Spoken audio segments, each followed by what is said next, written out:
কি ভাবছ? মনে পড়বে না? পড়বে। 1 যুগ পরে হলেও আমার কথা তোমার মনে পড়বে। তখন অনেক আফসোস হবে তোমার যে তুমি কাকে হারিয়েছ। তুমি একদিন উপলব্ধি করতে পারবে যে তোমার জীবনে কেউ একজন ছিল যে তোমাকে পাওয়ার জন্য মরিয়া হয়ে উঠেছিল। স্বার্থের এই পৃথিবীতে তুমি একদিন টের পাবে কেউ একজন ছিল যাকে তুমি শত অবহেলার পরেও, শত কষ্ট দেওয়ার পরেও সে তোমার সাথে থেকে যাওয়ার জন্য বায়না ধরেছিল। জানো পাখি, এই পৃথিবীতে স্বার্থ ছাড়া কেউ কাউকে ভালোবাসে না। সবার ভালোবাসার পেছনে কোনো না কোনো স্বার্থ বা উদ্দেশ্য লুকিয়ে থাকে। এই পৃথিবীটা স্বার্থে ঘেরা, অথচ দেখো তোমাকে আমি বিনা স্বার্থে ভালোবেসেছি। হয়তো আমারও কিছু স্বার্থ ছিল। সে স্বার্থগুলো কি জানো?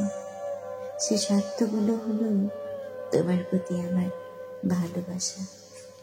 তোমাকে পেলে আমার জীবনের সবচেয়ে বড় স্বার্থ হাসিল হতো।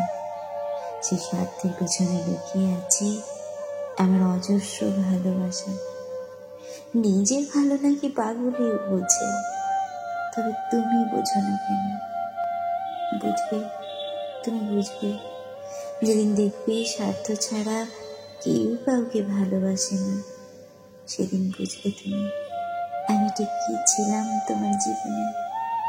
কিন্তু আফসোস, কোনো লাভ হবে না তখন। তুমি চাইলেও আর ফিরিয়ে নিতে পারবে না আমাকে তোমার জীবনে।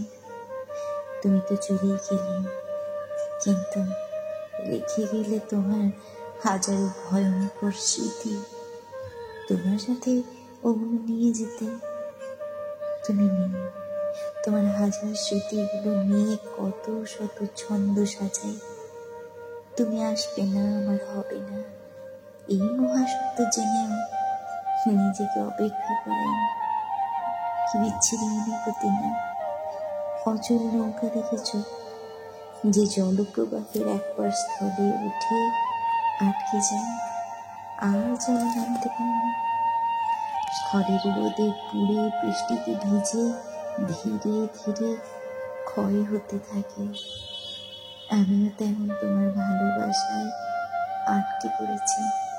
ফিরে জলে নামতে পারছি না, ধীরে ধীরে ক্ষয় হয়ে যাচ্ছে। সব কিছু মানিয়ে নিয়েছি, তারপরেও কেন এত কষ্ট হয়? আমি জানি তুমি আমার হবে না।